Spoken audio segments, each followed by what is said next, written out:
الحمد لله وكفى وسلام على عباده الذين اصطفى أما بعد أعوذ بالله من الشيطان الرجيم بسم الله الرحمن الرحيم إن الذين آمنوا وعملوا الصالحات كانت لهم جنات الفردوس نزلا صدق الله العظيم.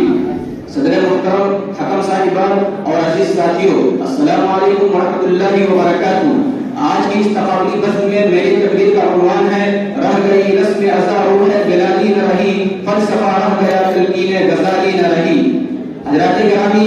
آج مسلمان جس قسم کرسی کا شکار ہے، دنیا انہیں جس نظر سے دیکھ رہی ہے، ان کے وقار کو چیلنج کر رہی ہے، ان کی عظمت پر الغار کر رہی ہے، یہ سب ہماری غفلتوں اور کوتاہیوں کا نتیجہ نہیں تو اور کیا ہے؟ آج ہمارے اندر اسلام کی وہ حلاوت نصیب نہیں جو ہمارے ایمان کی دلیل ہے، قرآن کریم سے وقت و تعلق نہیں جو ہمارے اسلاف اور اصحاب رسول کی شان تھی، ہمارے اندر نہ صدیق اکبر کی صداقت ہے، نہ